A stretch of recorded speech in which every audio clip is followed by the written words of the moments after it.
Assalamualaikum warahmatullahi wabarakatuh. Kali ini saya akan menyampaikan materi tentang beriman kepada hari akhir. Beriman kepada hari akhir termasuk rangkaian rukun iman yang kelima. Yang dimaksud dengan beriman kepada hari akhir adalah meyakini dengan sepenuh hati bahwa alam beserta isinya akan mengalami kehancuran. Dasar Al-Quran yang menerangkan kita untuk yakin kepada hari akhir adalah terdapat di dalam Al-Quran surat Al-Hajj surat ke-22 ayat 7 yang berbunyi Bismillahirrahmanirrahim wa anna sa'ata atiyatun la raiba fiha wa anna allaha yab'atsu man fil qubur.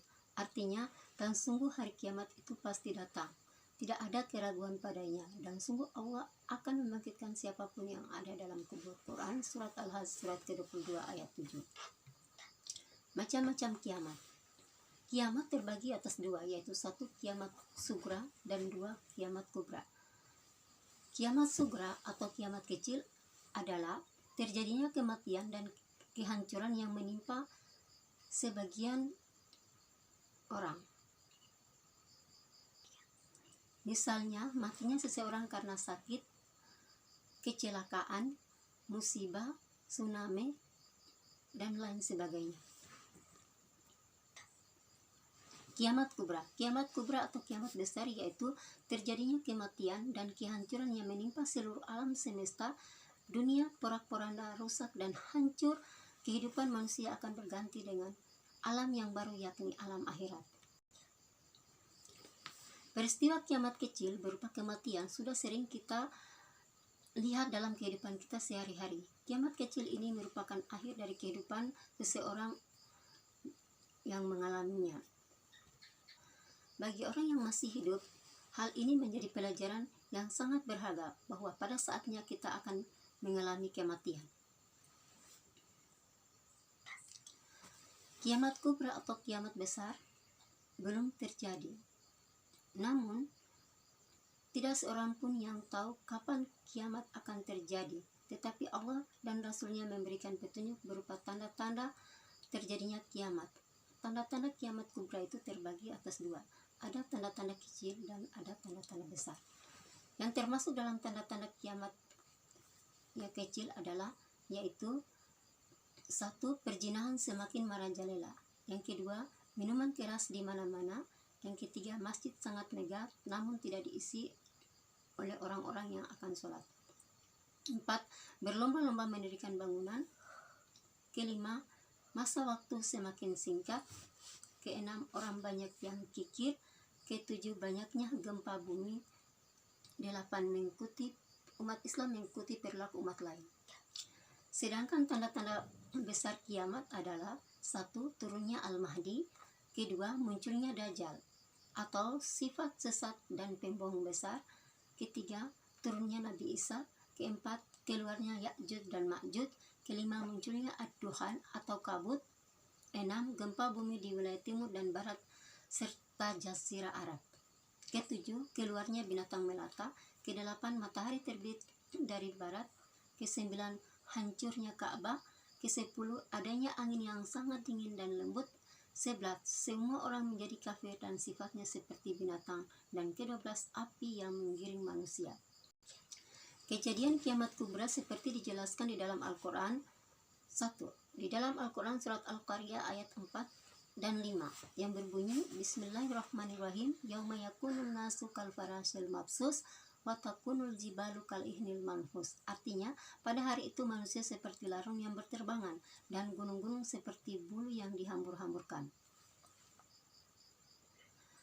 Dijelaskan juga di dalam Quran surat Al-Zilzalah ayat 1 dan 2 yang berbunyi Bismillahirrahmanirrahim Iza zulzilatil ardu zilzalaha wa akhrajatil ardu asqalaha. Artinya, apabila bumi diguncangkan dengan guncangan yang dahsyat dan bumi telah mengeluarkan beban-beban berat yang dikandungnya. Quran surat Al-Zilzalah surat ke-99 ayat 1 dan 2. Firman Allah yang menerangkan tentang kejadian kiamat kubra juga terdapat di dalam Quran surat Al-Zumar surat ke-39 ayat 68 yang berbunyi Bismillahirrahmanirrahim wa nufiha fisuri fasaika man fis samawati wa man fil ardi illa masya Allah summa nufiha fihi ukhra fa izahum qiyamun yanzurun. Artinya, Dan sangkakala pun ditiup, maka matilah semua makhluk yang di langit dan di bumi, kecuali mereka yang dikehendaki Allah. Kemudian ditiup sekali lagi sangkakala itu, maka seketika itu mereka bangun dari kuburnya menunggu keputusan Allah.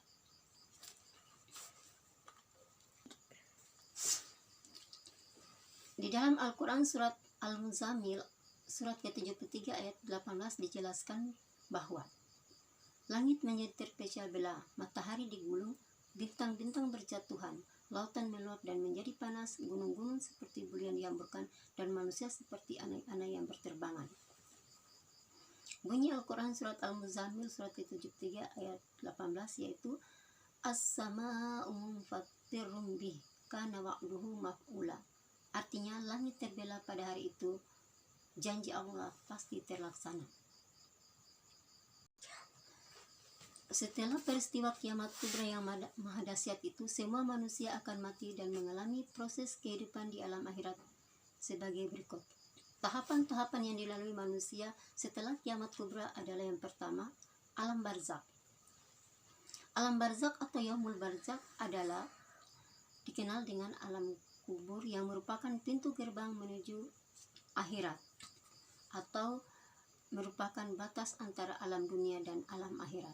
Di alam kubur manusia akan bertemu dan ditanyai dan diperiksa oleh malaikat Munkar dan Nakir tentang segala amal perbuatannya ketika menjalani kehidupan di dunia. Tahap yang kedua yaitu Yaumul Ba'ts. Yaumul Ba'ts adalah hari dibangkitnya manusia dari alam kubur untuk diarahkan menuju ke padang mahsyar. Kebangkitan manusia ini akan terjadi setelah ditiupkan sangkakala yang kedua oleh malaikat Israfil. Seluruh manusia mulai dari zaman Nabi Adam sampai manusia terakhir bangkit dari kubur. Adapun keadaan mereka bermacam-macam sesuai dengan amal perbuatan mereka pada waktu hidup di dunia. Firman Allah Subhanahu wa taala di dalam Al-Qur'an surat Yasin surat ke-36 ayat 51 yang berbunyi Bismillahirrahmanirrahim wa nufiha fis suri fa izahum minal azrasi ila rabbihim yansilun. Artinya, lalu ditiuplah sangkakala yang kedua kalinya, maka seketika itu mereka keluar dari kuburnya dalam keadaan hidup menuju kepada Tuhannya. Quran surat Yasin surat ke-36 ayat 51. Di dalam hadis Rasulullah SAW menjelaskan bahwa telah menceritakan kepada Bahz bin Hakim dari bapaknya, dari kakeknya, ia berkata, Rasulullah SAW bersabda, sesungguhnya kalian akan dikumpulkan pada hari kiamat, ada yang berjalan, berkendaraan, dan akan diseret di atas wajah kalian. Hadis riwayat Tirmizi. Tahap yang ketiga yaitu Yaumul Yasir atau Yaumul Mahsyar. Yaumul Yasir atau Yaumul Mahsyar adalah hari dikumpulkannya seluruh manusia yang telah dibangkitkan dari kuburnya di sebuah padang yang sangat luas bernama Padang Mahsyar. Di Padang Mahsyar ini keadaan manusia sangat susah, tidak ada dapat yang menolong kecuali hanya pertolongan yang datangnya dari Allah Subhanahu wa taala bagi orang-orang yang dikehendakinya. Ayat Al-Quran yang menerangkan tentang keadaan Padang Mahsyar adalah terdapat di dalam Al-Quran surat Az-Zumar surat ke-39 ayat 69 yang berbunyi Bismillahirrahmanirrahim wa asraqatil ardu binuri rabbiha wa wudi'al kitabu waji'a bin nabiyina wasyuhada'i wa qudiya bainahum bil haqqi wa hum la yuzlamun. Artinya, dan bumi Padang Mahsyar menjadi terang benderang dengan cahaya keadilan Tuhannya, dan buku-buku perhitungan perbuatan mereka diberikan kepada masing-masing. Nabi-nabi dan saksi-saksi pun dihadirkan, lalu diberikan keputusan di antara mereka secara adil, sedang mereka tidak dirugikan. Quran surat Az-Zumar surat ke-39 ayat 69. Seluruh manusia ketika berada di Padang Mahsyar merasa sangat cemas, takut, dan orang banyak yang beramal baik merasa cemas apakah amal kebaikannya diterima oleh Allah Subhanahu wa taala. Sebaliknya, orang yang berbuat jahat merasa cemas dan takut apakah perbuatannya itu akan diampuni oleh Allah Subhanahu wa taala. Pengadilan di padang mahsyar ini juga menentukan apakah manusia akan selamat dan masuk surga dengan penuh kebahagiaan atau masuk neraka. 4. Tahap yang keempat yang dilalui manusia adalah yaitu yaumul mizan atau yaumul hisab. Yaumul mizan adalah timbangan, sedangkan hisab adalah perhitungan. Yang dimaksud dengan yaumul mizan adalah hari ditimbangnya amal baik dan amal buruk manusia, sedangkan yaumul hisab adalah hari dihitungnya seluruh amal baik dan amal buruk manusia.